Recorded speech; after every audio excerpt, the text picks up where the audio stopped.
Hi, my name is Tessa and this is my garden.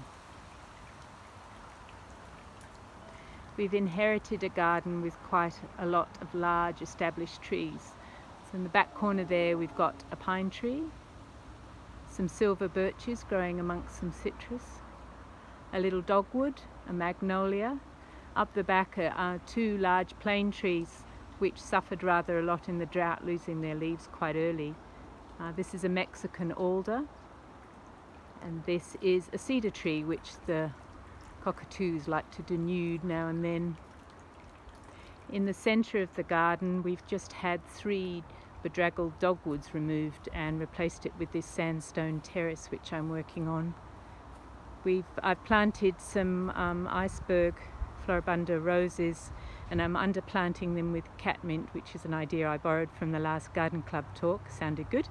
And around the edge some hole-in-one pittosporum, which is supposed to only grow to about 50 centimetres, so hoping that works. Over to the side here, this little weeping silver birch suffered rather in the drought as well, and the irises and the Japanese windflowers weren't that successful this year either, I think again because of the drought. On the other side of the garden here there's a citrus orchard of sorts with some apple trees, a couple of olives which seem to be surviving, and some lavender. We've just recently had this bed edged and it's changed shape, so again we're still working away on that. Over to the side, on top of a Paresis hedge, we've got this beautiful magnolia tree, and I'm hoping that the possums don't eat all the flowers this year. There's a vegetable garden to the side which we're working on, hoping to try some wicking beds. And then the side of the property we've got this perennial bed which I'm just working on.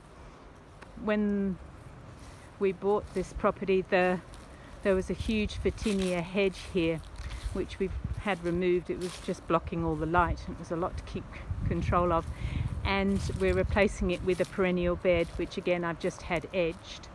So behind it is a podocarpus hedge which I'm working on to give us some privacy from next door, and also to give a backdrop to the perennials. We've got some salvias, purple ones, pink ones, some little penstemons.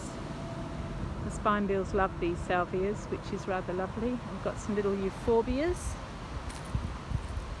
which I might get some more of, and some more euphorbias over there, and you can just see the edges of those podocarpus trees that were planted around the edge of the property.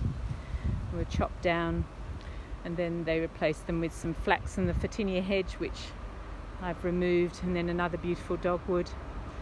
Since the fires which came right up the lane behind us across the paddocks, we've lost, the neighbours lost their hedge and we've lost a lot of trees.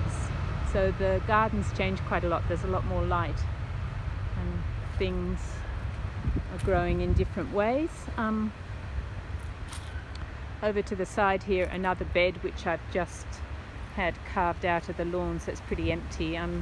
Planted some clivia, transplanted from elsewhere in the garden, and my lovely neighbour has given me some hellebores which are sitting under this tree with some hydrangeas.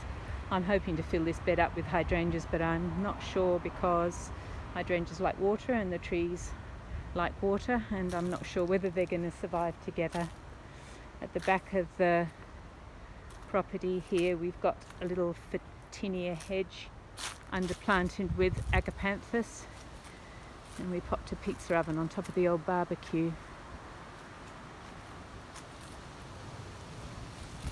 There have been lots of bulbs emerging this year. They seem to have reproduced rather, and they're all starting to come into flower, which is rather lovely.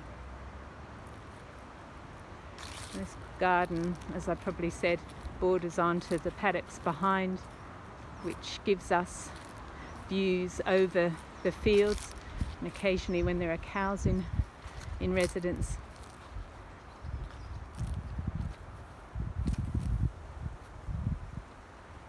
And so that is my garden.